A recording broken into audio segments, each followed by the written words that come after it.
Shalom, salam sejahtera. Renungan malam seiman yang ditulis oleh Dr. Kathleen Liwijaya Kuntaraf dan Pendeta Dr. Jonathan Kuntaraf. Judulnya adalah Ular Tembaga. Dan sebagaimana Musa mengangkat ular tembaga di padang gurun, seperti itulah anak manusia itu harus ditinggikan. Yohanes 3 ayat 14. Pada umumnya kita ingat peristiwa ini yang dialami bangsa Israel di padang belantara. Nah, oleh sebab pelanggaran mereka, akibatnya orang Israel harus menghadapi ular beracun. Untuk mengatasi masalah ini, Tuhan menginstruksikan agar dibuat ular tembaga. Mereka yang memandang akan ular tembaga tersebut akan hidup. Nah, inilah yang dikatakan Kristus kepada Nikodemus dalam ayat inti yang kita baca tadi, yaitu ular tembaga yang ditinggikan di padang belantara. Seperti inilah anak Allah harus ditinggikan. Dan jika ia ditinggikan, ia akan menarik semua orang kepadanya, supaya barang siapa yang percaya kepadanya tidak binasa, melainkan beroleh hidup yang kekal. Kita bisa lihat dalam Yohanes 3 ayat 16. Buku Faith and Works halaman 69 dan 70 menuliskan, "Sekarang perhatikanlah ular tembaga itu. Umat Israel tidak menyadari bahwa selama ini Allah telah memelihara mereka dengan mengirimkan malaikat-malaikatnya menjadi penolong dan pelindung mereka. Orang-orang itu tidak dibinasakan oleh ular dalam perjalanan panjang yang mereka lalui di padang belantara. Mereka adalah orang-orang yang tidak tahu bersyukur. Demikian juga dengan kita. Kita juga tidak menyadari Bapa kita di surga telah memelihara kita dari ribuan bahaya.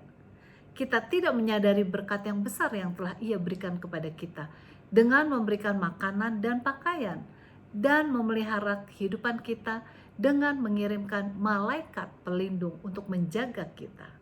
Kita harus bersyukur setiap hari atas hal ini. Kita seharusnya memiliki rasa terima kasih di dalam hati dan datang kepada Allah dengan persembahan syukur setiap hari. Kita harus mengumpulkan keluarga dalam kebaktian setiap hari, memuji Dia sebab pemeliharaannya. Orang-orang Israel telah kehilangan penglihatan bahwa Allah telah melindungi mereka dari binatang buas.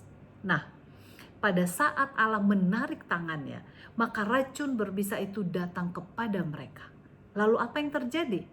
Kristus sendiri menyuruh Musa untuk membuat sebuah tiang dan meletakkan ular tembaga itu pada tiang tersebut agar dapat dilihat oleh semua bangsa Israel, supaya siapa saja yang memandang kepadanya akan hidup.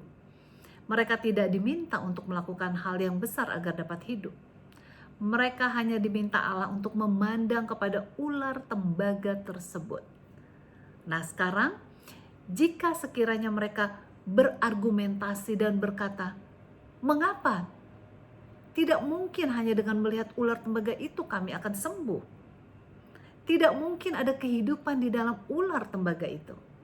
Namun, pandangan oleh iman benar menyembuhkan mereka, sama seperti yang telah dikatakan Tuhan kepada mereka. Jelas sekali mereka yang memandang akan ular tembaga itu hidup, sedangkan mereka yang tidak memandang tetapi hanya memberikan argumentasi dan berusaha menjelaskannya justru mati. Apa yang akan kita lakukan? Pandanglah kepada Yesus dan kita akan hidup. Alasannya, barang siapa yang memandang kepadanya tidak akan binasa, melainkan beroleh hidup yang kekal. Yohanes 3 ayat 16. Apakah Anda percaya bahwa Yesus adalah juru selamat pribadimu? Bahwa Ia telah mati di Kalvari untuk menebus dosamu? Bahwa Ia telah menawarkan suatu pemberian kehidupan yang kekal jika engkau percaya kepadanya?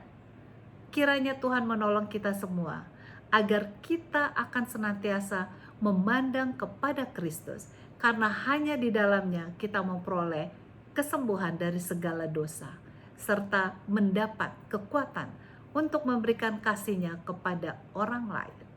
Tuhan Yesus memberkati.